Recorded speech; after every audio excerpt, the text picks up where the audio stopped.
Hello, everyone, and welcome to Everyone Deserves a Chance. Today, we have as a special guest Dejan Davidovic. He's a good friend of mine and a relative lately. Thank you, Dejan, for coming in. Hello, Silvius. Thank you for having me. It's an honor and a pleasure to be on your podcast. Thank you very much. Thank you.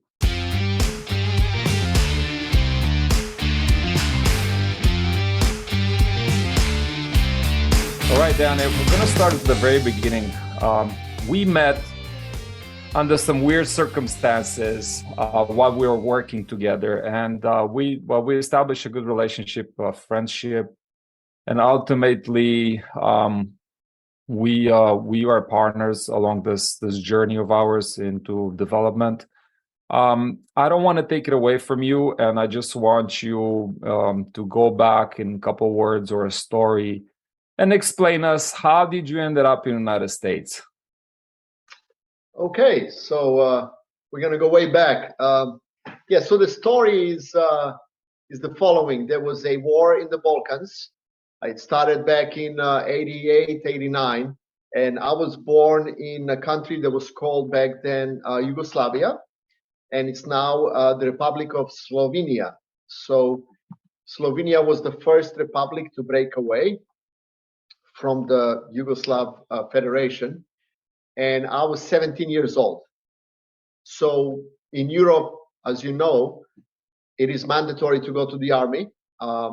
You're at 16, you have your first medical checkup. At 17, you have your second medical checkup, and at 18, you're prime army and war material. So the new army. The Republic of Slovenia had their own army, and they wanted me to join them. However, I was already matriculated with the existing old regime with the Yugoslav army, and there was a lot of conflicts, obviously. I got advice from my grandfather.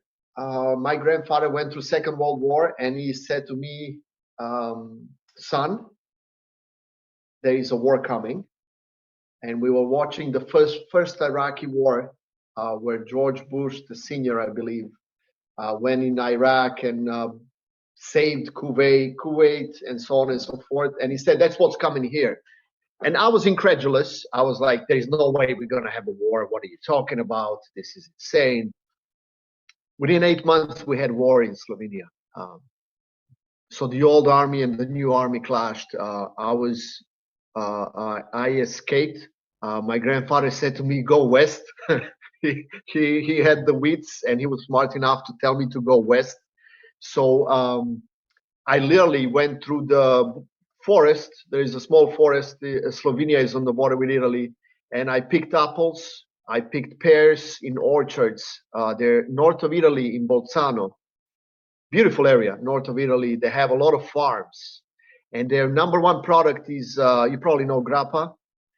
Yeah. They have pears and a lot of apples. And I was picking pears and apples to survive, basically. Subsequently, I met a Croatian guy. I slept in a hostel with about 40 other people. There was masonry workers from Sicily. There was laborers from north of Africa. There was about 40 of us sleeping on the floor in this Italian lady's basement, basically. She had a big warehouse, and it was the cheapest place to sleep, you know. So this Croatian guy recognized me. He was like, you look familiar. And he said, there is a guy in Innsbruck, in Austria, that can get us to America.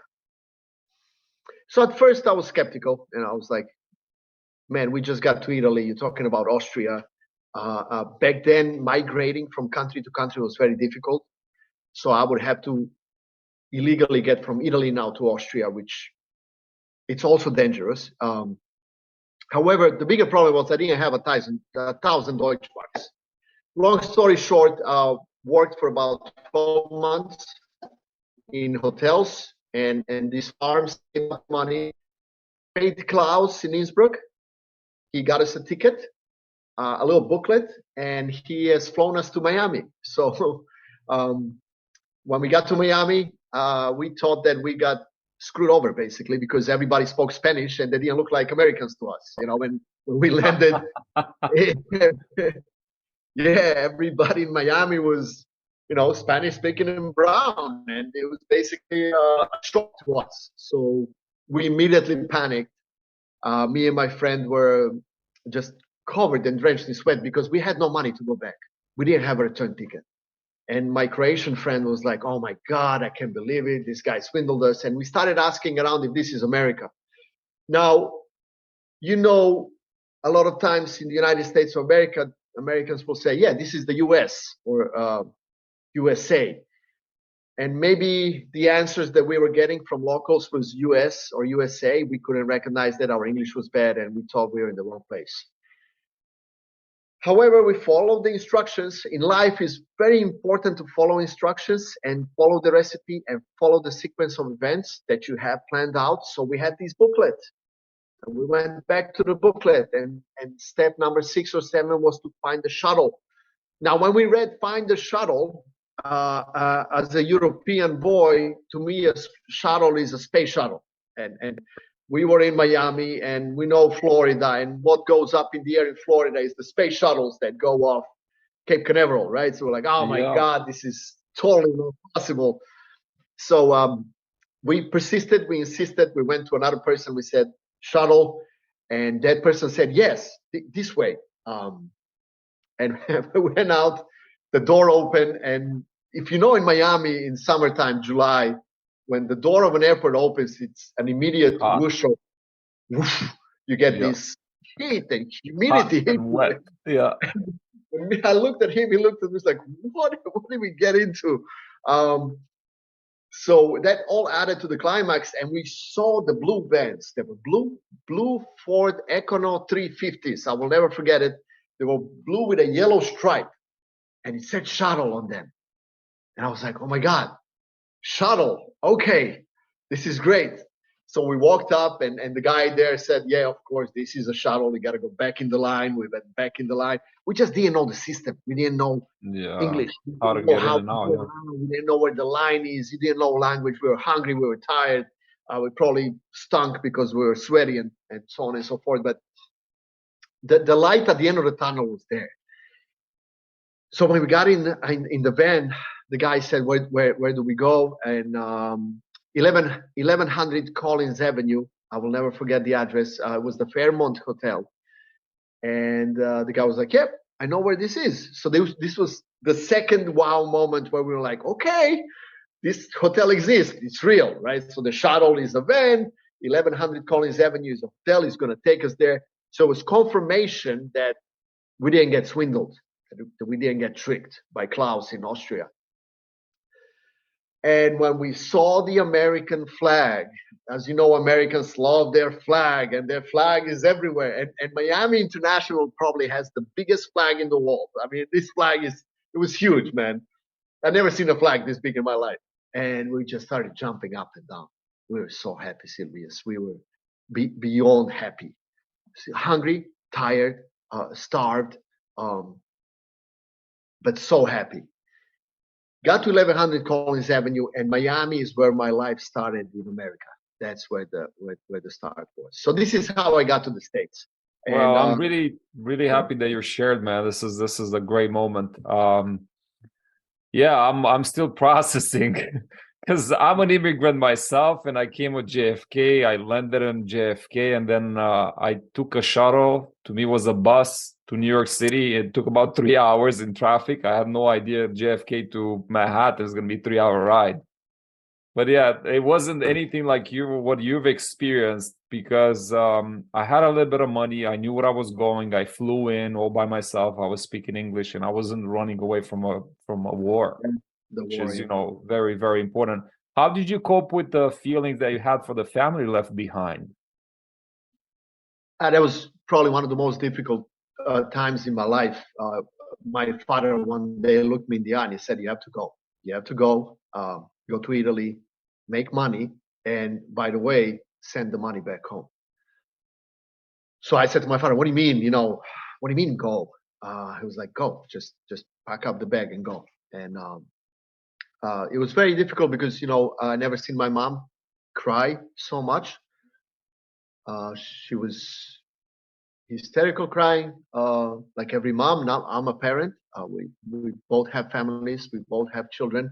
I can only imagine how it is that you had to send your firstborn son away from the house. It must be very difficult for the parents. It must have been terrible. For me, it was just a shock. You know, I used to wake up and breakfast was made, and I had a bed. I knew my neighborhood. I knew where the supermarket is. And now I went to some farm in the middle of North Italy called Bolzano. Bolzano was where this farm was. My father organized everything. He already had the train ticket. He had everything lined up. But it's that moment where you're like being told to go away. And in a way, it will may sound strange, but you're being ostracized from your own family for the good of the family. But it's difficult when you're the one taking the hit. So I remember I didn't cry when I crossed the forest. When I got on the train, there was a train from Trieste to Venice, and then from Venice to Bolzano, and I had time to think and process. And I broke down a couple of times. But yeah, that was probably one of the most difficult moments in my life. Well, this is why I wanted to bring it here, because I know what doesn't break you make you stronger at the end of the day. And based off the upbringing, let's put it that way, the fact that you're an immigrant, you came through all these events, chain of events, and you ended up here. What happened after that? You came here to United States and you start taking jobs. I'm assuming that was a year later. You already worked a year as a waiter. You kind of know what it is, right? So you're getting vested into becoming a professional waiter. So you know the story. I learned about what iced tea is. Back home, we don't have iced tea. Tea is always hot. So I was a busboy, then a waiter. However, most of the people that come to Florida, they are from New York, right? They're New Yorkers. Correct. And even back then in 1994, 93, 94, when I got here, it was New Yorkers. So every single New Yorker that was a businessman that had money, I connected with them for two reasons. They were the best tippers. The tippers from New York were number one. And they all had a business, Silvius. Every single one of them. There was people that had a tile business, a construction business, an elevator business, and a lot of them invited me to New York. And I said, "Listen, guys, I just got to Florida. I'm trying to figure out what to do with my life here. I can't just jump and go to New York." Then I met a girlfriend. I had a girlfriend. She came to Florida, got involved, left Florida, came to New York. She never waited for me at the airport. And I got abandoned for the second time, and I landed in LaGuardia. Back then it was Tower Air, which was a Hasidic Jewish airline, but it was the cheapest airline to take. And I was probably the only non-Hasidic Jew on that plane, which was also very memorable. But I got to Queens, and I got to Metropolitan Avenue by one of those charlatan taxi drivers. They go like, "Hey, buddy, you need a taxi?" Yeah. I was taxi. Yeah, I was that guy that said, "Oh, yeah, sure, let's go." He ripped me off. Totally. And I stayed in a Haven Motel on Woodhaven Boulevard. Yeah, man. But back then, like an immigrant, I had a stack of cash. So I had a lot of savings. I lived on Wonder Bread and sliced ham and McDonald's. Thank God for McDonald's. One Big Mac a day, and I survived. And then working in restaurants, I always had food in the restaurants, which was really helpful. But long story short, when I got to New York, I love New York. It was like a shot of adrenaline. It was a shot of when you take a shot of alcohol when you're in your 20s, and it just goes boom, lights, life, energy, and New York got under my skin. And I was like, I got to do something with my life, Silvius. That moment came when I was okay. I don't want to be a busboy forever. I don't want to be a waiter forever. I want more. And I said to my friends at the time, I want to go and finish my college degree. So I explained to them that I was a mechanical engineer, studying in high school for that, and that I'd like to go to university. Long story short, I couldn't afford Polytechnic or Columbia because it was $20, $30, $40, $50,000 a semester. I just didn't have the money. But I did go to the SUNY system, Stony Brook University out in Long Island. Okay. So what happened was I worked in Uncle Jack's Steakhouse, which was, I said to myself, and I to this day I do this to me. I said, Dejan, if you're gonna work for somebody, work for the best possible restaurant, employer, W-2 provider. So as you know, Uncle Jack's is one of the best steakhouses in New York. I was able to make in 3 days what other waiters would make in 5 or 7 days, which gave me the ability to go to school and have a morning job. There is a company called Slant Fin. Slant Fin is baseboard heating. If you do renovation of homes, you know the baseboard heating. It's made by Slant Fin. They're all over the United States. I used to do boiler calculations for them for heating of the rooms. So you have a room that's about 30 square feet. What size of pipe and heating I need and boilers, so on and so forth. So I would do those calculations in the morning. Then I would go to Stony Brook, about 55 miles from Middle Village, Queens. And then in the evening, I would fly back from Stony Brook, which is almost out in the Hamptons, to Queens to work at Uncle Jack's at 5:36. I was always late, but I was able to do that for about 5 years, Silvius. And I bought the whole story of go to school, work hard, finish your degree, and get a job as an engineer. 5 years went by. I got a degree. I got a job as an engineer. And the biggest surprise of my life was my first paycheck.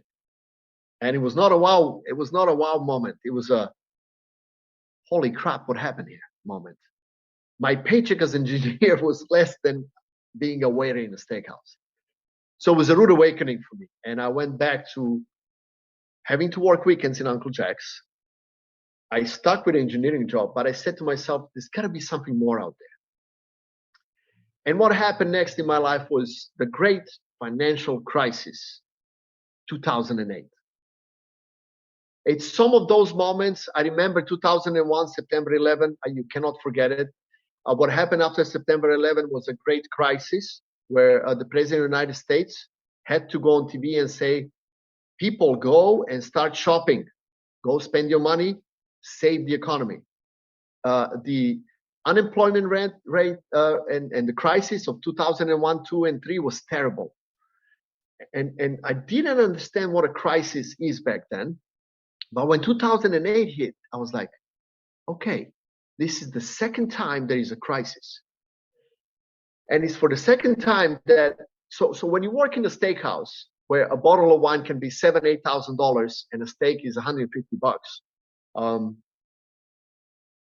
you meet people that do startups. So if you know Smart Water, Smart Water, there was another one. Yeah. That's correct. Yeah, they used to have meetings at my table, and I didn't know what Smart Water was. Back then, there was no bottled water. Bottled water was a new concept. And they said to me, hey, Dejan, how would you like to drink some Smart Water? And I'm like, hey, guys, what are you kidding me? What are you talking about? It's like, we're going to launch this new product. And I was like, oh, wow, you're launching a product? And what is it? And they said, water. I was like, come on, you're going to sell water? Yeah, if you sell water, I'm going to sell air. There's no money in water, right? But that was my thinking back then. I was like, there's no money in water. What are you talking about? And look at it now, Silvius. Water is a great business. I know what happened. I made a mistake. The guy, he said to me, I want you to be my salesman. I want you to work for me. And I was like, no, I can't sell. He says, you kidding? You're the best salesman for Uncle Jack's? You're making thousands of dollars for this guy, Willie, the owner. He said, you should work for us. That's one of my regrets. Let's talk about regrets. Regret number 1, I should have worked for Smart Water, and being a salesman would have built me differently. And I didn't take it. but I shouldn't. A lot of times, the universe will give you chances and opportunities, and I didn't take that one, and I shouldn't. But back to the story. So 2001 was one crisis, 2008 was another crisis, Silvius.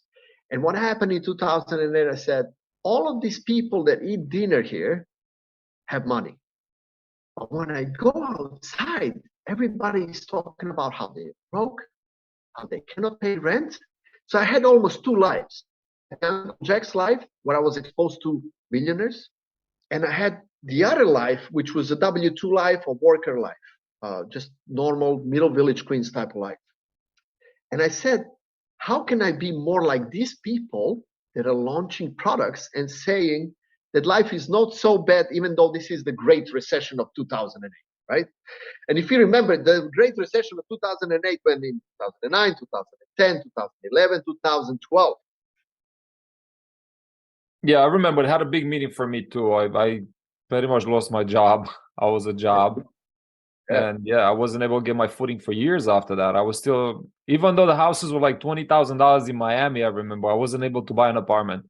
I did not qualify for a mortgage for $20,000. That's how bad it was. Wow. Yep. And my paycheck weekly was $1,000, but still did not qualify. Yeah. So And what it was else back then happened? The banks were not lending.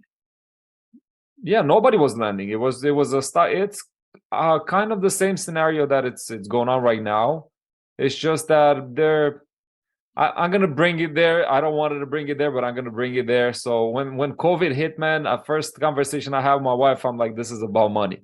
And she's looking at me, it's like, has nothing to do with money. I'm like, these people are gonna change money, just watch me. And now I'm reading the news. They really want to put a cryptocurrency instead of dollar, and they're completely crashing the banks of the United States. Our famous president and everybody else. I'm not a politician doing any politics whatsoever. But yeah, it comes from 2008, our learnings. I missed 2001, 2002. I wasn't in the country in 2001. I came in 2002 United States, and I had no understanding for the first 4 or 5 years of what economy even means. So unlike you, I was exposed to high net worth individuals and rich people back in Romania because I was working on a golf course. And I met the president, I met the prime minister, I met their guests. I was doing the translations for everybody that was coming on the golf course. So I thought I have a little bit of English skills. So I was exposed to some of these people, but at the end of the day, I was a golf coach that was shining shoes at the end of the day. Literally, I had some people that were leaving me the shoes to shine, although I was teaching them all day. So that was a trade-off, and I realized there's no gap here. Like, I can't bridge this. The mentality was like they were thinking so high up, but their behavior was so low. But you experienced the other thing. You experienced this in the United States. Yeah. Like you're saying, some people inside they were talking about good things. Some people outside were talking about two things.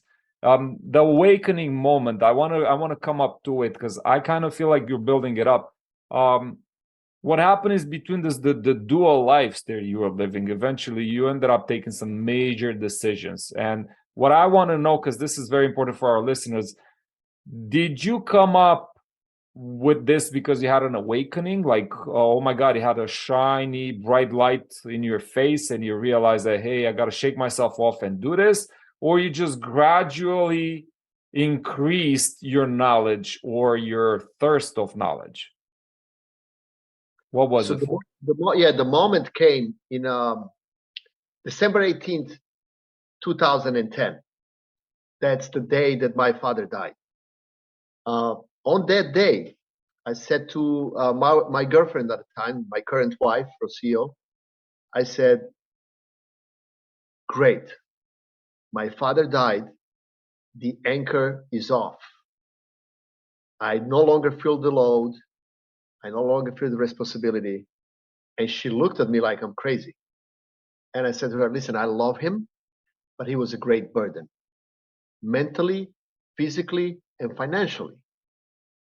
And the second thing I said to her, I would love to have a family, and I'd like to know how to make money. Wow. And she looked at me funny again. She was like, are you okay? What are you talking about? I said, I'm totally okay. I'm totally sober, but I never, ever want to struggle to help my family member by not having money. I realized, Silvius, one thing in 2010, how important is money? Well, tell us more. How important is money for you right now? How important is money in general? Because I know a lot of people that we do feel, everybody feels like money, it's something and you need it and you suffer without it. And some people make goals and stuff like that based on money. But I'm gonna ask some questions here. Like, if I would say what you just said to your wife, she would have probably divorced me. That's open and honest. I think that's what she would do. I voiced it out recently to a friend of mine. He called me. We haven't talked in about a year, and the guy asked me, he says, Silvius, so what are you working on? And I'm like, what do you mean? I'm getting my private jet. And the guy paused for a second. He says, well, I love it. I love it. I'm just being a father and I'm learning to be more of a father to my son. I'm spending a lot more time with my son. And, you know, I'm doing this seminar in Canada with this famous doctor. I'm studying myself. And I laughed and I said it again. Dude, I'm working on my airplane. And then I come home and my wife is asking me, so what happened? I'm like, well, I'm working on my airplane. Like, I'm getting my private jet. And she's looking at me, she says, are you for real? Like, is this what you doing? This is what you want? I'm like, yeah, it's not the jet, man. It's not the plane itself. It's not even the status. It's the success that I deserve in this life, that I'm working for it. And I want to collect it in this lifetime, not next. I'm not expecting a post-mortem story after this. I want to have it now in this lifetime. And why? Because I deserve it. Why? Because I created. Why? Because I wanted to. I'm the creator of my life, right? So you're kind of my mentor, and I'm gonna fast forward a little bit because we met in a setting of work. We were both workers at the time when we met, and the conversation, first of all, you were in charge, as far as I remember, the inspector in charge with the project at the time, and everybody was running away from you because you were taking tons of pictures everywhere. And I was like, oh, the inspector's coming. Put your harness on. Just make sure you're looking straight. So everybody's running away from there. And I was intrigued. I'm like, how the hell is this guy doing so many things in one day? Because you're on the rooftop, on the basement, all in the same time. And then you were sending out like hundreds of emails. Yep. And, you know, it affected everybody in the company. Everybody knew that, you know, this inspector has 100 eyes. There's only 4 people working for him, but he sees everything. So that was my perception at the time. And I was kind of looking out away. So Dan is not going to catch me when I'm on the phone or, you know, have my ear pods on, listening to my podcast.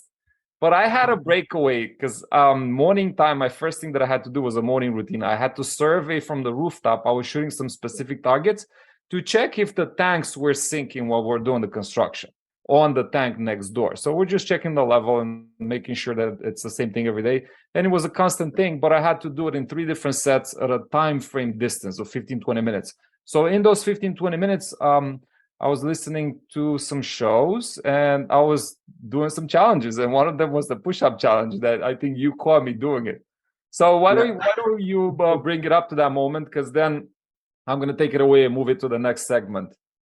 So if I remember correctly, it was about 6 years ago. And what happened was, you know me very well.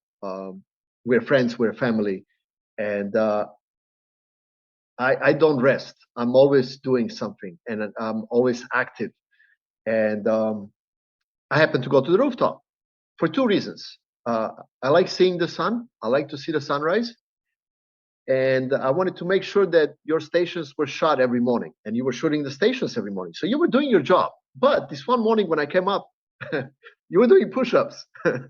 and I was surprised because I said, well, you know, you're not supposed to be doing push-ups. You got to shoot the station. I'm going to stop you for 1 second because I do have the video. And this is what I was doing. And that was the rooftop. And that was one of the moments that you came in. I'm going to stop it. But I found the video. So what intrigued me, Silvius, is number one, I didn't detect fear in you. When I approached you and I talked to you, I didn't detect fear. That was number one. I was like, okay, this guy's not scared. Good. Number two, I had asked you, what are you listening to? Because you, besides doing push-ups, you had your headphones. Yeah. And I remember you said, no, I was just doing a little exercise, stretching this and that. I said, no, it's okay. Don't worry about the stretch up and the exercises. Why do you have headphones in your ears? Because as you know, that can be a safety issue being on a construction site. So you said something along the lines, I am listening to a real estate podcast. Now, people on your show need to understand one thing, that back in 2016, most people didn't know what a podcast is, and most people didn't know what Bigger Pockets is. So I questioned you, and you basically said, well, I'm listening to Bigger Pockets. And I was like, stop. What do you mean?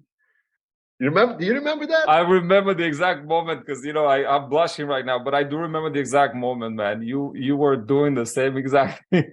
Yeah, and I was like, get out of here. What do you mean you listen to Bigger Pockets? You like real It estate? it was Brandon Turner. I remember like today. It was, I think, episode 2 or 3, very beginning of it.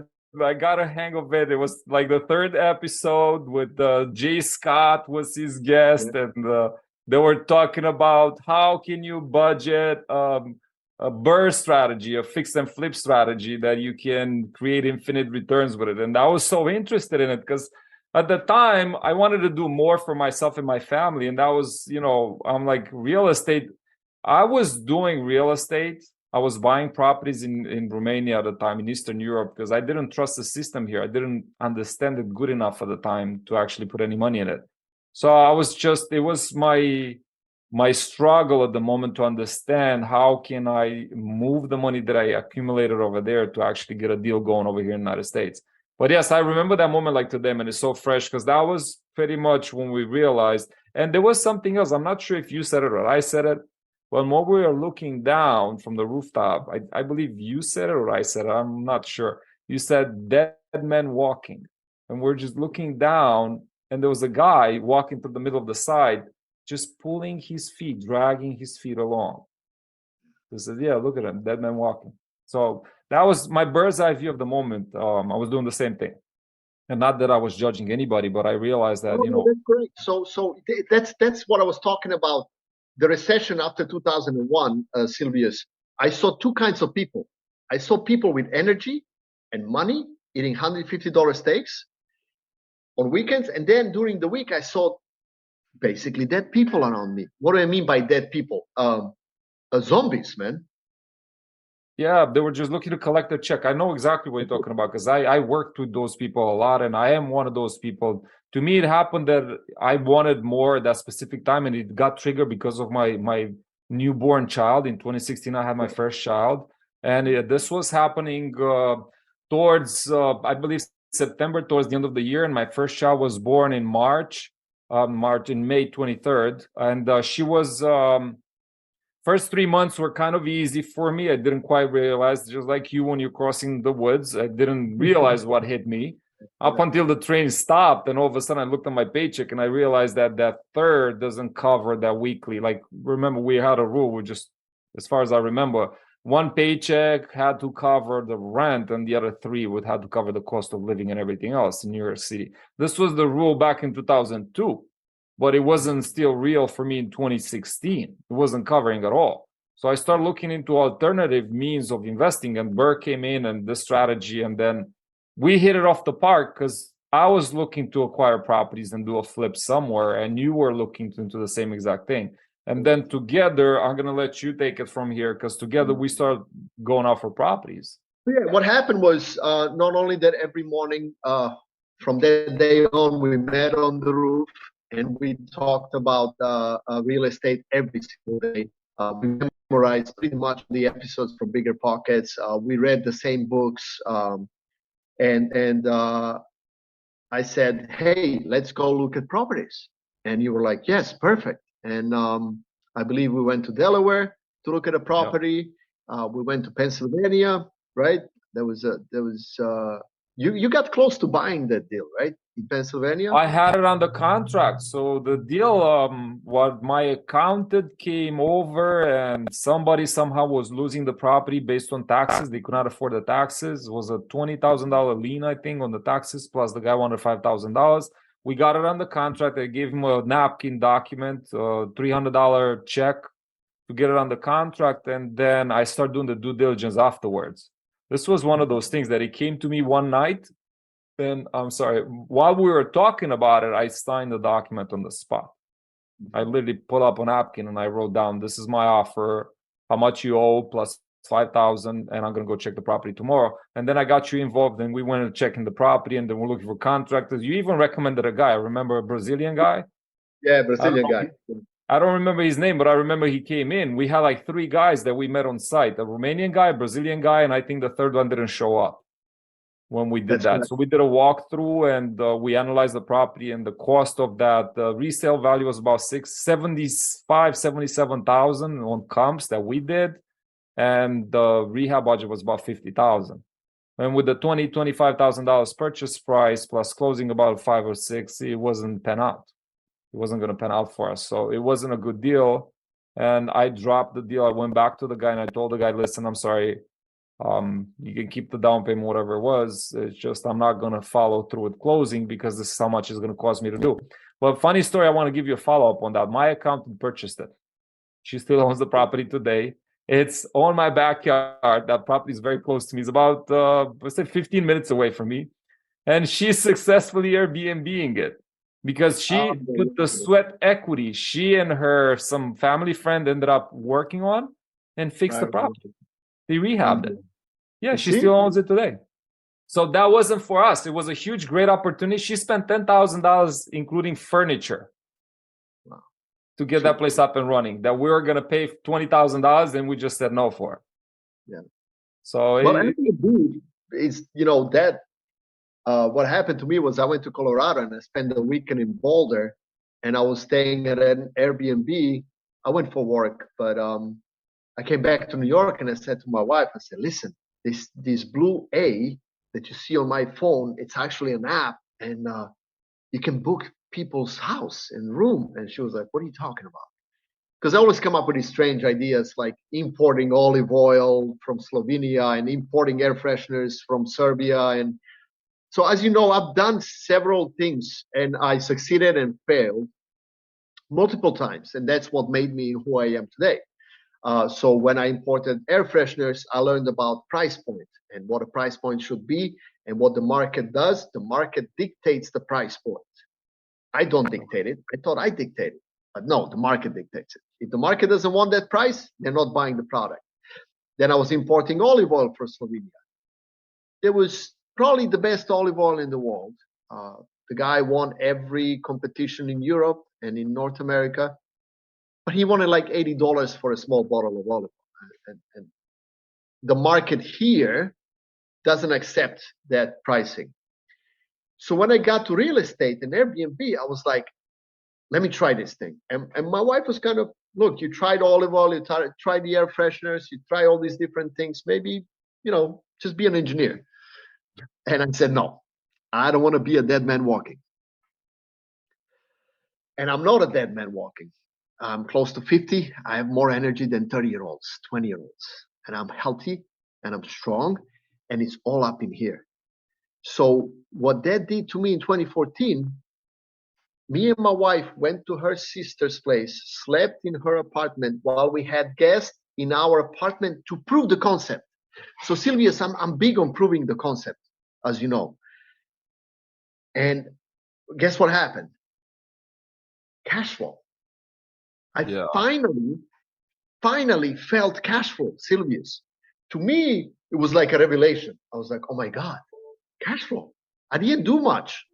I cleaned, people came, people left, and I got money. I was like, this is wonderful. But then, one thing led to another. My in-laws got tired of me sleeping there. And the landlord were all these people coming through. But I was so happy because I proved the concept that Airbnb works. Now, the mistake I made, I was not consistent and I didn't stick with it. Right. Back in 2014, the symbol for Airbnb was a blue A, because the first business that Brian Chesky did in San Francisco for an event was an air mattress on the floor. That's how he started Airbnb. And the blue A, the old logo for Airbnb, represented an air mattress, and it was blue in color. And only in 2018, they changed it to the red logo that we have now for Airbnb. So, long story short, I got into the Airbnb business. And I got stuck on fear. I was like, I can't get a loan from a bank. And at the time, I didn't know about hard money lenders, Silvius. Because I was like, okay, how do I get money to buy a 4-family home so I can Airbnb it? I need a loan from a bank. I went to every bank in Mill Village, in Queens, in Brooklyn, and I had a business plan. And they were like, "Oh yeah, this is all great. This is crazy, but okay, may work. But we're not lending." And I was like, "Why aren't you not lending?"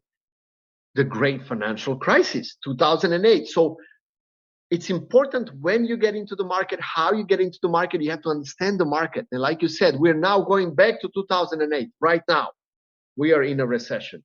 And right now, the banks stop lending again. But now I know, after years of experience, that there is other lenders out there. There is hard money lenders. There is Lime. There is other ways of getting cash now. It's a lot easier with this internet. Now that you mentioned, I want to make a plug right here. It's not for me, it's for people that are interested. I just recently researched Dallas area, and I made a search on Zillow, and then I did it on Redfin, and the search was on the keywords. I put owner financing. Man, the whole thing got populated.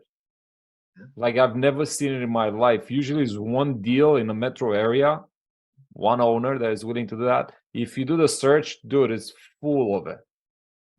Like people are trying, but they're rip-off. So you got to pay attention and look at the deals, because some of the owners, the house is for sale 400,000. They want 440 and 20% down. So they put another 40,000 on top of it. When you're thinking the prices are gonna dip, they actually went up for owner financing. But hey, again, there's the price of opportunity, the cost of opportunity. Some people really need that kind of option. I wanted to plug it in right here because it's valuable information is available right now. The market shifted in such a weird way that these old things that weren't available last year, they're available today for anybody and everybody, including the commercial space. And coming into the commercial space, we run an equity firm. It's Legends Equity Group. I work directly with them. I'm a syndicator part of this. I'm a general partner now into a deal that we're closing in Las Vegas. The thing is that we are taking over loans. There are deals out there. There are loan takeover. There's some builders coming up to the end of their term. They have to pay off their investors, and they are giving these loans away. Some of them, they can't carry the mortgage for them.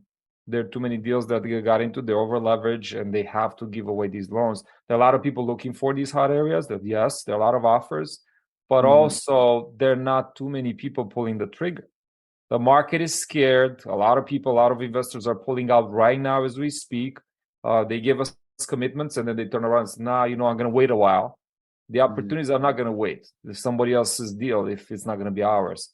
But there are deals out there. When the market reversed, it created this huge vacuum of leaving uncovered deals on the table for people like me, a beginner syndicator, not a seasoned syndicator, because the big fish is on the water too. They have bad deals in their hand because the interest rate went so much up. Now they cannot afford making the payments. So if BlackRock is on the water, and I know so many other names I'm not going to mention, even Grant Cardone, because everybody knows him. He's on the water with so many deals. He's bleeding. He's like $1 million a month out of his pocket just to keep the deals alive. Imagine what happens to people smaller than 10,000 units, that they got 3,000 doors or something like that. Now they're bleeding. And what they're bleeding the 30 units, they're bleeding the 48 units, they're bleeding the 12 units. They can care less about the fourplex now. So now there's an opportunity for everybody. I searched fourplexes. They're out there now. Owner financing on a fourplex. You can find them now. They weren't available last year. And this is what I want to bring it to you today on, because you have to do the numbers. I agree with you. absolutely, I tell absolutely. my friends, my wife, my children, this never gets old. Pen, paper, and calculator. Oh no, hold on, Dan. Hold on. Wait. I'm gonna argue with you. This is the new thing. I have to learn. It's the remarkable. It works the same way. How do you like It's it? not the old piece of paper anymore. It's the remarkable tablet, bro. I'm moving along with the times, you know. But I'm writing down. I agree. Underwriting, and this is my major flaw right now, and I'm admitting this publicly. I started doing syndication without understanding the numbers 100%. And when I realized it's hard to, let's say, approximate the price, the future cost of insurance in the next 5 years, this is something still mind-boggling for me. Like when I'm doing a valuation for a building and I'm saying, hey, I'm going to give you 17% return cash on your money a year. Yeah.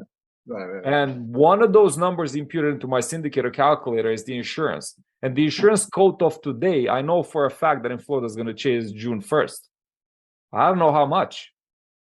So I feel like I'm not doing justice to myself putting the number down on a calculator, on a spreadsheet projection that I know for sure is going to be altered by the markets. Yeah. The market shift change. Now Florida wants to put the flood insurance mandatory for everybody. That's what I'm hearing. That's the word on the street. So that's going to kill the Florida market. Yeah, but it's listen, it's just you live in land, you're far away from the water, and I'll give flood insurance just because you live in the state, or you live all the way to the border, right? All the way up high. You're still in the state. So I don't know. If you had to buy a house in Jersey and you had to pay flood insurance just because you're in Jersey, you're nowhere close to the water. But that flood insurance would add another $3,000-$4,000 easy on your yearly cost. Would you make that decision to buy the house?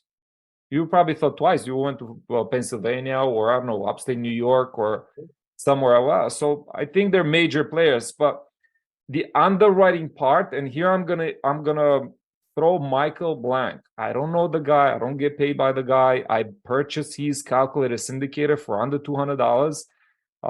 He's the best I know so far. He sells a product. It's a syndicator. You buy it. It comes with like 25 hours of tutorials. And I think that's one of the pitfalls because I didn't spend the 25 hours on the tutorial to learn how to use it 100% correctly. And this is where I get a bit frustrated. But yes, number one, know your numbers. If you don't know your numbers, how are you going to be able to explain to your wife? Forget about it. You know, investors and other people and, you know, people around you. So yeah, commercial real estate, because this is what I do and I'm focusing right now, comes in handy based on the prior experience of real estate. I did the fix and flips. I ended up buying the properties. I did my numbers. What you see behind me is true. All these books are like manuals of, I'm looking behind me and I see a flip book. They're manuals about numbers, nothing else but numbers. They're projections and examples of people that made it in real estate. Some of them made it with single family portfolios, lots of them. Single family, one by one. The hardest part to me there is selling the portfolio. You got to find one guy to swallow them all. Good luck with that. That's the worst part. And I witnessed it here. I had an investor. I was going to purchase 57 houses from him, and I bought one because he wanted me to buy one as a good faith to see that I'm a qualified investor and I'm really serious about it. I bought one, and then we're going for the next 56 units, and we stall. Because the market starts shifting, the price per unit was $120 per house, and all of a sudden he wanted $160 per house. Into the agreement, into the conversation. And my investor, a good friend of mine, Jeffrey, he decided to, reconsider. We thought about it, and he's like, no, we're not paying this price. This guy is going bananas. But later that we knew, prices went double, almost tripled into the same portfolio area. But I'm actually at the end of the story. The guy ended up dying of COVID, and he was young, and that was his release from the portfolio. He was selling his portfolio to go out and retire and enjoy his money. He made about $7 million at the time. out of single family home portfolio. So this is, life. So he ended up paying in a different way. But single family home portfolios, they're difficult. They're difficult to handle, manage. If you don't make enough cash flow, you don't have a management company in place. He was managing all the units. So I think this is the part that kind of killed him at the end of the day, because he did all the work and everything. He ended up having a pest control company, because believe it or not, one of the biggest expenses is the pest control. Tenants complain, you have to do treatments, $400 per treatment. You do it at 60 houses a month. That's ridiculous. That's it's bigger than insurance. So then he wanted to do his own. He probably got some chemicals, I don't know what. And, this is one of the risks that you get as an investor in single family home when you do small deals. In the commercial space, let's take Airbnb, for example, because I did Airbnb next. And you and I both did Airbnb. You were the father of Airbnb for me because you were doing it. So you were my perfect example. I witnessed it firsthand by watching you doing it. And I want to come and I'm just going to highlight this as our conversation. Get a mentor, man. You take the elevator instead of taking the steps. So what did I do? I found a lady that I knew, a Romanian lady at the time, Sorana. Hi, Sorana. Thank you for trusting me. And we partnered 50-50 on my first deal, Airbnb in Manhattan. She got the lease, she got everything, and we got our first deal going in Manhattan, making close to $5,000 a month profit. That was my side, not profit, $5,000 a month. We're making $10,000 on a $3,000 rent. So we're splitting $7,000 a month. It was crazy at the time. This is 2018, I think, towards the middle of 2018. But I took a mentor, and she was in the game since the first day that Airbnb showed up, just like you did. She was in the game since like 2012 because she had a job in Long Island and she had to commute, and she was renting her own place in Manhattan. And that's how she fell into Airbnb. And now she's a successful investor in Miami area. She owns, I think, more than 10 properties at the time. She manages some more others. And she is still doing it. She's successful at it. But I took a mentor. And to me, Danny, you became a mentor. And you are a mentor in multiple spots. The conversation that got me going, it was about vaccines. We both had kids in the same time. And you asked me to get educated on the subject, nothing else. You said, Silvius, what do you think about vaccine? And I told you nothing. Like I'm, like a stone. I don't know anything about it. I'm new. I've never been a father before. I have a child. So, I've done all the vaccines on earth. Like, why not? Like, what's wrong with it? He says, nothing. Just look into it. And that was enough to me to spark a conversation that I brought over my wife. Then I brought over my doctor, and I started looking into it. And then I formed my own personal opinion on the subject. But it was you who sparked the conversation for me, and who planted that seed that, man, you want to know something, just look into it. And same thing with the real estate. You want to plan something, just look into it and get educated. And this is where Dan became that super omnipresent, I would say, individual on the job site. And I remember I have that image when people were running away from you because you were everywhere. And I asked your workers, like the guys that were working with you, directly, how is this guy? Is he screwing you over? He says, man, this guy's so smart. He can see everything. And then we're somewhere on the third floor talking, you and I think it was lunch break or something. We just came by and asked me a question, and, always a pleasure talking to you. And one of the guys that I was with, he said, this is not the, how do he called it something? This is not the 15-minute break or like the mandatory break, or he said something along the line like this is not social hour or something like that. And then you went all over him. It's like, my friend, you want to know what a social hour is? And then you went in explaining him with words what a social time is and socializing and a social hour means. Everybody was like quiet, and we're listening to Dejan's story. I'm like, oh my God, you can't get into a conversation with this guy. Like, he knows everything. You remember that thing? You don't remember probably because you had it with a lot of people. There's something very important that should be noted in today's show, Silvius, is that we talked about vaccines. What year? Oh, this was 2016. This is 2016 for sure, because this is when my daughter was born. It was just towards the end of the year. Before the one who shall not be named, before the Ron. Absolutely. Right. So we were ahead of the curve with real estate, physical exercise, talking, commingling, and Education. Yeah. education. You need to. I, like you, have books everywhere, and I have a stack of books by the nightstand that I haven't read. And my wife is always saying to me, "When are you going to read them?" When I have a chance, I will. But I will. It's just making the time. In life, I learned to make time. So when that guy said social hour is, I knew he has no idea what a social hour is. However, we know what true socializing is, Silvius. Yeah, I remember because you gave us the whole rundown, but I felt like bad for the guy. And then I felt good that you were standing up for us and for the conversation that we had, Well, you know, I don't like when people try to intimidate me or push me in a corner, because I will bite back. And I'm a very nice guy. But just like your foreman back then, I think it was Pete or whatever his name was, he didn't earn my respect.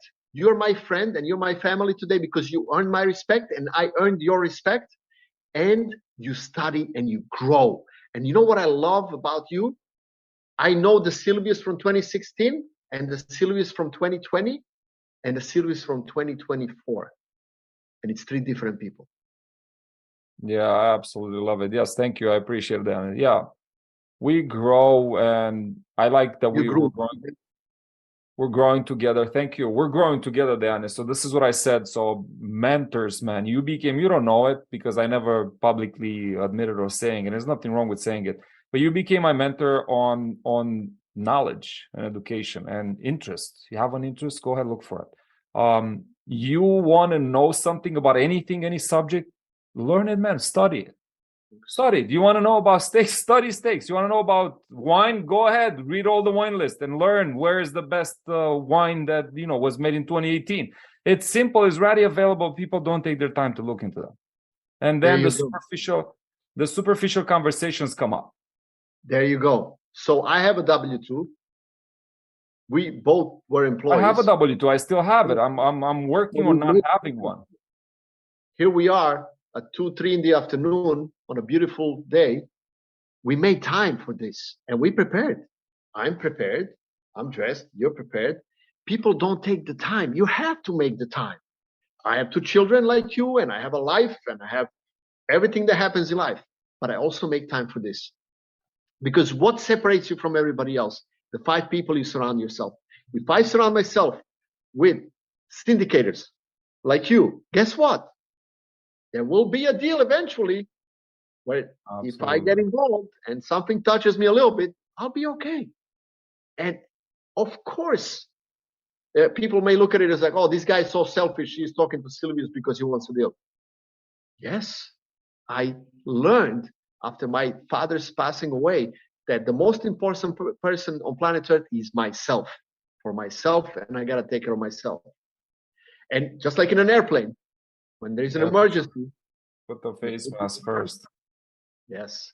And guess what? It's not a face mask. It's an oxygen mask. But anyway, all jokes aside, I know you, Silvius, from where you went from a person that was single, double-minded, to now a person that knows what he wants. You have a goal, and you just push everything aside and you say, I am going for this goal and I'm going to go get it, and you go get it. Just like you got your Airbnbs in Pennsylvania, just like you connected with people that can do real estate investments, and now you're doing syndication. And I can't wait to fly in a jet with you, man. I just can't wait to buy it, man. So it's going to be... I know exactly what's going to happen, Danny, because I have the recipe. I'm not sure if I gave you the book. If not, I'm going to... What's the name of the book? I want to see it. If I have it handy. Yeah, the name of the book, I don't have it handy. It's not here. It's on a different stash that I have. Okay. I think it's called How to Buy an Airplane. It's not even complicated. But we have the same goal. I want to have a seaplane. I want to have an airplane, and I want to be in jets. And you have that goal too. It's the goal itself. I realize that is just a list on a piece of paper. And this comes through being a part of a lot of masterminds, a lot of communities. And I'm saying a lot because since 2016, I've been paying mentorships and memberships left and right, more or less about 7,000 a year. I think they cost, they're a lot of money, but they all paid off. They double folded. First thing I've learned about Airbnb. I remember learning about Airbnb. I took a course. I spent $500 within the mentorship that I was in, Rock Thomas in Canada. I was doing M1, March to a Million. So that thing got me to connect with you and with the investor. And now I had the knowledge too. Like I wasn't just a guy showing up, hey, I want to do business with you. I know what I have to do, but I've never done it before. Can I do it under your supervision?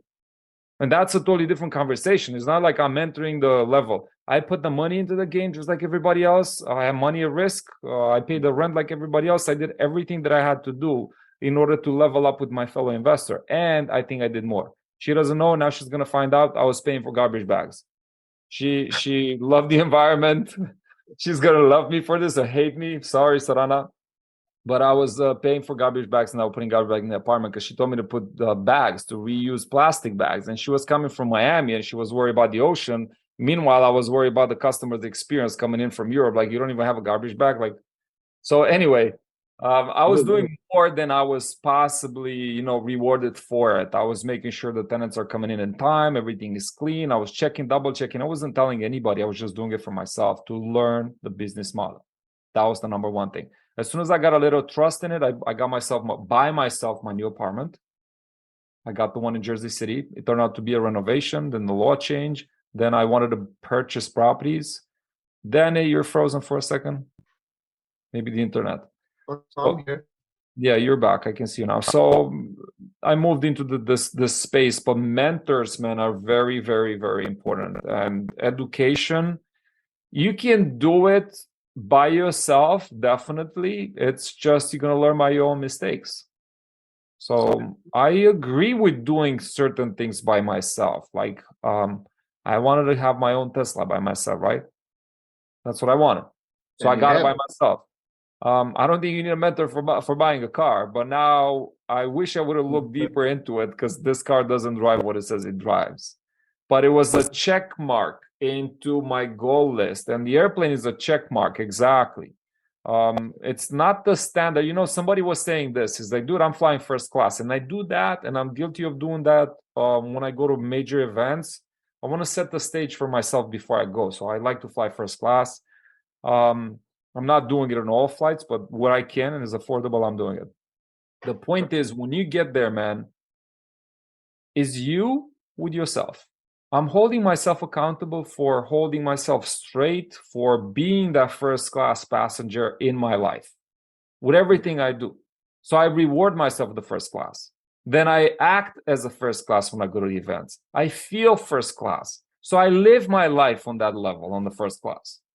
Now, like everybody else, I have ups and downs. I have bad weeks. Full moon. Oh my God, I had a crazy week last week. I didn't know what side of the earth I am, but here I am in front of you guys and I'm doing it. And I'm back in shape and rebounded and I feel stronger than ever. I started taking care of my health, drinking water. I was telling you, Danny. By the way, I got to bring one thing here and I'm not going to let it go.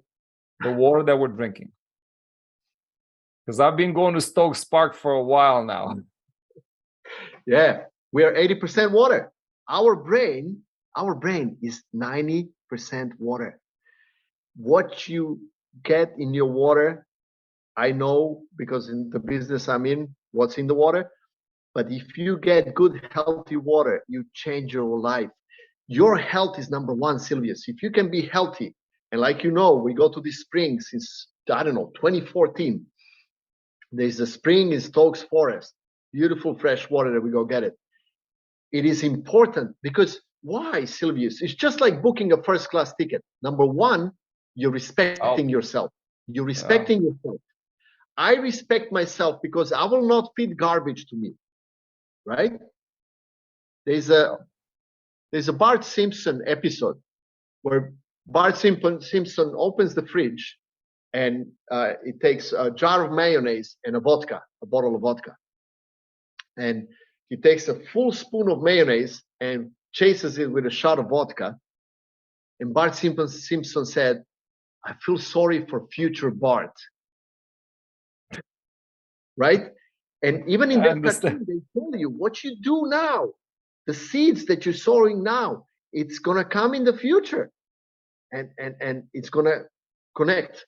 So being healthy, being in shape, and respecting yourself by eating right, exercising, drinking the clean water, going to first class airlines, dressing up in expensive clothing, going to a golf course, sitting in a bar in a steakhouse builds Yeah, you. these are It's the amazing. examples that I've seen. Yes, I agree with you 100%. These are the people that I've seen successful, and I'm not judging them because they were dressed right, but guess what? We are. And there was a Mhm. conversation on LinkedIn today, and people were asking, like, what do you think about, people that dress certain way? And, some of the rich people now defy that. They're just going against it. They're not suit and tie. They're wearing sneakers and, short pants. Yeah, because they made it. That's one of the reasons they can afford to do that kind of stuff. But in order to stand out of the crowd, you got to be properly dressed. And I went on the last event a couple months ago in Vegas, and I met this beautiful lady with like a huge hat and all rosy. I could not stop myself from going and paying her a compliment. So I'm like, oh my God, you're so beautifully dressed. Congratulations. You stand out. What do you do for a living? And oh, I'm doing this, this, and that. And all of a sudden, we're talking about syndication deals. There you go. So yesterday, by chance, I'm looking through Instagram and she pops up and she's talking about the same thing. I want to invite her in my podcast next. She's talking about how important the image is because in the first 30 seconds, that's all you see. That's it. And what she does, she breaks the ice on the first conversation. And this is what happens to major events, by the way. When you go to 3,000 people, 4,000, 10,000 people, you talk to people every day. You don't want to go to talk to the next person, and that could be your opportunity. That could be your next chance to meet your mentor. That could be your opportunity to become an investor or get yourself associated in a deal. So she breaks the ice by appearance. And then I met another guy, Victor the Connector. Victor, if you hear me, you're going to be next on my podcast too. Victor the Connector. I met Victor because he was so nicely dressed. He was this regular guy with a suit and tie, but was something red was popping out and some beautiful color, and the way he was like perfectly fit for it for the event. I'm like, you a speaker? He's like, no, I'm Victor the Connector. I'm connecting people here. What do you need? So I remember him for life. He's Victor the Connector from Dallas. Obviously, he's Victor the Connector, right? I met the guy once.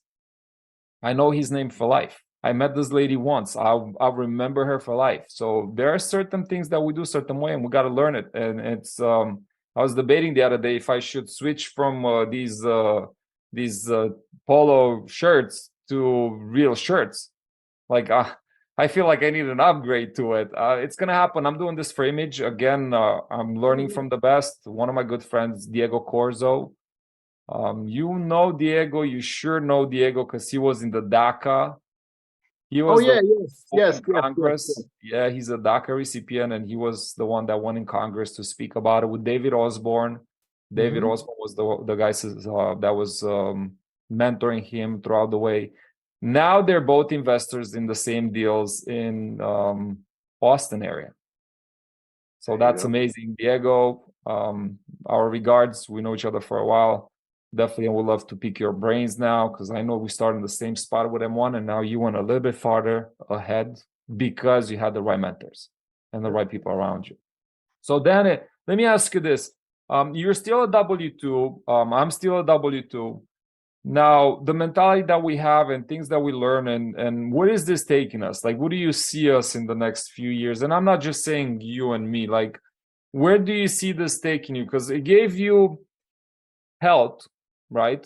It gave you freedom of time. You choose to do whatever you want to do. Right. It created opportunities. It gave you a beautiful family, understanding most of all.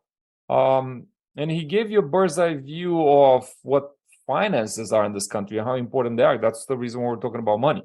What would you recommend for our listeners, like if they have to learn for the first time what is money? Like, where should we go look for it, or where should people go? Like, what would be your So one-on-one recommendation? yeah, if here is what you have done, what I have done, and what 95% of the people they haven't done. They didn't do step one. You know what step one is? Step one is having a goal. They didn't do step one, Silvius. They just don't know where they go and what they want. Because in order to ask yourself about money, you first have to have a goal. If I have a goal to be in a plane, and it's a jet plane, and the captain of the airplane is saying, where to, Mr. Davidovic? Where would you like to fly today? And I hear the jet engine noise in the background. And this captain is talking to me. And if you ever flown in smaller planes, they give you those headphones, earplugs. 10 years ago, somebody said to me, why are you going in this small airplane to fly? I want the experience. I want the feeling so I can fall back into it. But people need to do step one. They need to get a goal. Step number two, there is a great podcast where Michael Saylor, the CEO of MicroStrategy, explains what money is. He's on, what's his name? It's one of those podcasts where it's nine series. So Michael Saylor is on a podcast where Breedlove is asking him questions. And Michael Saylor went on a 2 or 3 hour rant explaining what money is. I think that's the best place to go and learn about money. But money has different meanings for different people. To me, money represents leverage to a better quality of life, leverage to the way out of this system, and it represents a financial avenue, a tool, nothing more than a tool to get out of the rat race, to get out of the W2. That's what money is. Awesome, thank you. I have one more for you because I know your opinion on it, and it's very important. How are you seeing your W2 job right now? Because you see, most of the people looking at the W2 job and are saying, hey, I hate it. I'm doing it because I have to. Some of them, I'm using it as an investment. I'm an investor and I'm using it because, it helps me do this and that. And I think that's a solid way. But I want to know your point of view, because at this point, you don't run a business that is producing millions a year, right? You're still into the Airbnb space with the investment that you have. I know that. But what is the W2 job? Because for me, I fall on and off. I have the job, I don't need the job, then I need the job, then I don't need the job, and I keep using it to leverage my position. And now I'm restructuring because of the economy. I'm selling my properties as we speak because they're not filling out, they're not producing the money, and they're producing more work than money. So I don't want to do that. I realize that I'm going the wrong direction. I'm course correcting right now. And this is what I'm doing. But for you, what does it represent at this point? And I know it's a double income for you and your household. Right. So W2 to me is very simple. My children know two words called money machine. W2 is a money machine. It's cash flow. It's nothing more than cash flow. It's how you use your cash flow, Silvius. Some people will use their cash flow or a W2 and they will go and spend it. If you look up the word spent in the dictionary, and the dictionary is a good tool to have on your desk or on your computer, spent means to squander, to destroy. It vanishes.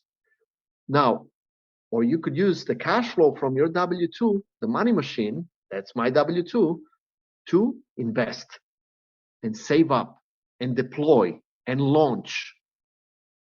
That's how I see my W2. My W2 is my cash flow. Okay. That's very important. And I love my job. I love my W2. But guess what I like more than that, Silvius? Real estate. Because the way out in this country, and we're both immigrants, the way out in this country is real estate. Well, I appreciate you saying that. I know there are mixed opinions about what happens in real estate, and a lot of people are afraid of it, including myself at the time. And fear plays a major role in our lives and investments and everything else. But finding a way over the fear hump, it's what makes the difference, at least what made the difference in my life. I was wondering, and I'm going to bring it up. I was wondering if I should bring up the TV thing in We do have TVs in the house. We don't use them. We use them for kids' purposes. Few minutes. Sometimes, yeah, it becomes hours for the kids. Sometimes when things are happening, but we're not using the media the normal way that people do. And I want to touch base on this. Is very important. I want you to be a guest on my future podcast, on the next one, so we can continue the conversation. I'm sure it's interesting, and we have so many other points that we should be talking about.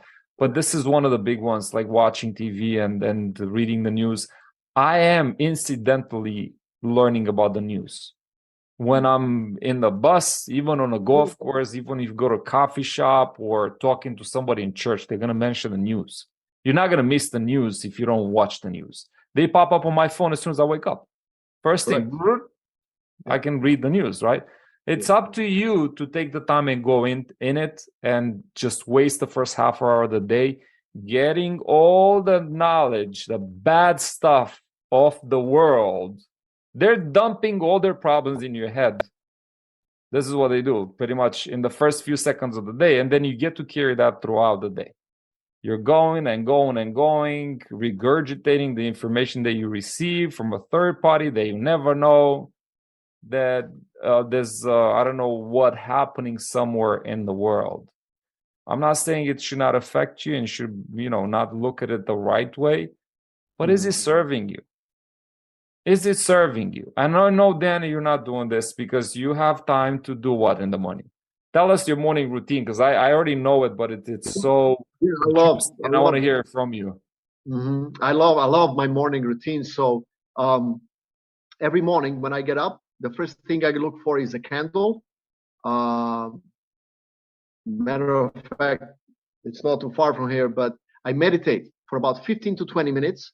Once I'm done with the meditation, I jump into the shower, and it's cold shower, as cold as it gets. And while I'm taking the shower, I'm breathing as deep as I can to oxygenate my brain. And then I go for a walk in the park. Very simple, 3 steps. Wake up, stare at the candle for about 15, 20 minutes. Take a shower to wake up. Don't drink coffee when you wake up. The first 2 hours in the morning, do not drink coffee, but take a cold shower. That will wake you up. You will get your endorphins going. And then we're humans. We're built for movement. Go for a walk in nature. Your eyes and your movement in nature, walking, does amazing things for our brain. And wake up before everybody else in the house. Yeah, that's how I win every day, my friend. That helps, right? That helps. So it's a 5 o'clock for you, or what? Do you have a time, fixed time? 4:30. 4:30. Okay. Yeah. You have to be consistent in the weekends. As you know, when I visit your beautiful place in the Pocono Mountains, who is the first one in bed, Silvius? Oh, you are. Yeah, I know that. I remember that.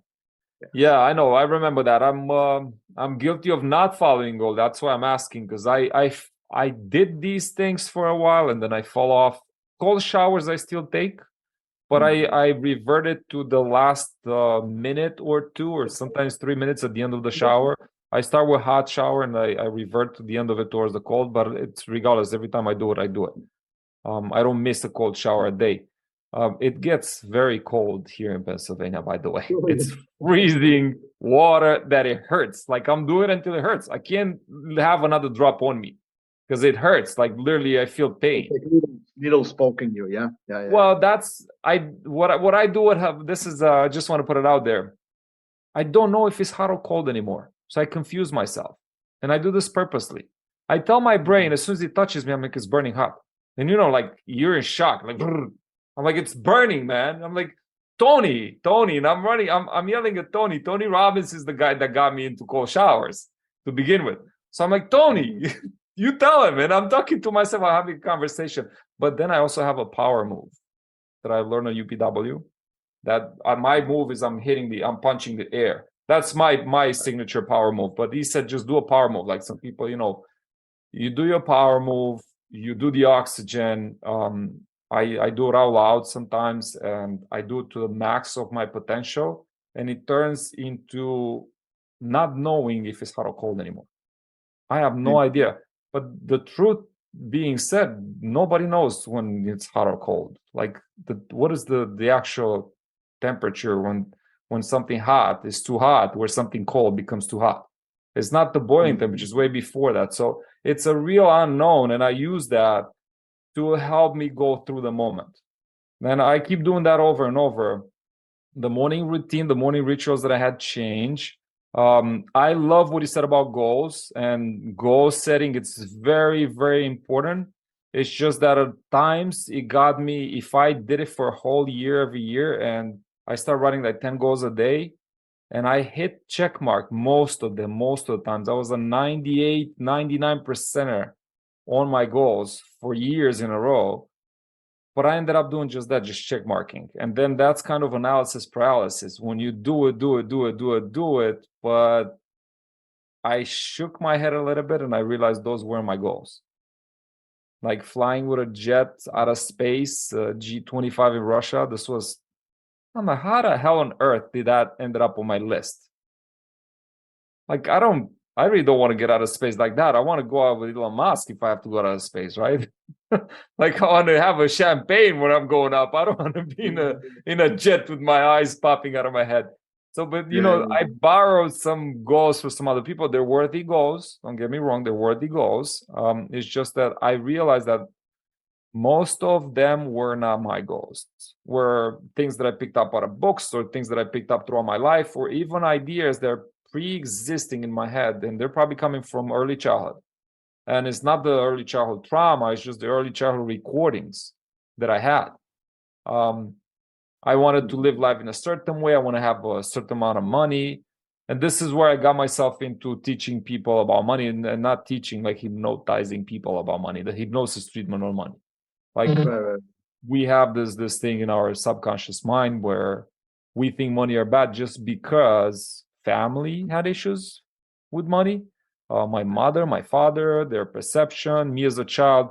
As you grow, you want to be a good child when you're a child to your parents. And if your parents said the lawyer is a crook and the politician's a crook, why? Because they're stealing our money. I don't want to steal money. I don't want to be a crook. That's the first association you make as a child.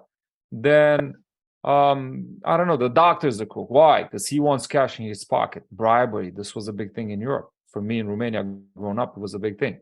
Then I associated money as being bad. Like, okay, everybody that has a good job in my family does not. They're bad people. Therefore, money are bad. So I came with that. And it took me years and years of personal development and work to understand that that's just something that does not serve me anymore. It did. Programming. Yeah, programming. It built me when I was young, but it's still in me now, and it's not serving me. And I realized that as soon as I hit $100,000 in my income. Tell you a story, and I'm going to close it with it. And I definitely want to leave it open for our future episodes. I want you to come back because there's so much that we can talk and explain and put it out there for people. When I was walking the fields, let's say with my father, between the city apartment that we had and the house that his mother lived in, he was telling me the story about a friend of his, and this is back in the 80s, I think 86, 87. He was telling me, he's like, I have this friend of mine, his son is an engineer in Italy. He makes $100,000. I have no idea like what $100,000 is. I didn't know what Romanian money were at the time. But guess what, man? I reran that movie in my head so many times, me and my father walking, that you're gonna make 100,000. And it served me very well when I was not making 100,000. It was motivating me to go get the 100,000. But when I made the first 100,000, I got the job, man, I fell flat on my face. Every penny on top of that, I used to foolishly spend because I didn't want it. The 100,000 was there. That was the program, and that's what I wanted. Right. The job, somebody came to me, just like you said, and offer you the water, right? The opportunity. Smart water, I did not recognize the opportunity, man. I'm like, you offer me $250 a year? Well, I'm not taking this. Like I'm making 100, bro. It's enough for me. Yeah, it's about the program. Yeah. It's the programming. I had it in me, and then it took me, I think, Marissa Pierce, and this comes from you, Dan. It was a video that you sent probably my wife, and then it ended up in my lap. Marisa Pierce was talking on stage about money, and then she was talking about a similar story as mine. So how we are running the same program over and over again, and it serves you up to a point, but then it becomes your own limitation. And this is what I removed the moment I started having my own businesses here in the United States. This was the first thing that I recognized that needs to be thrown away if I want to have a better quality of life for myself and my family. And that's Perfect. how it comes back to money. The next podcast. I think, I mean, that's a deep one. You're touching a deep psychological topic, man. It's coming back to money, and I want to bring it back to that recommendation that you made. It's a deep topic, and definitely want to bring it back again. And I think we should make a whole podcast all about it, because it involves so much. There's so many wheels that have been spinning for years, and so many other personal development tools that we've been using throughout the years to get where we are. Danny, thank you very much for your time, man. I really appreciate you. Thank you for taking your time to be here with us today, and wish you all the best, man. And keep you posted for our next episode. Thank you. Talk soon. Bye-bye. Bye.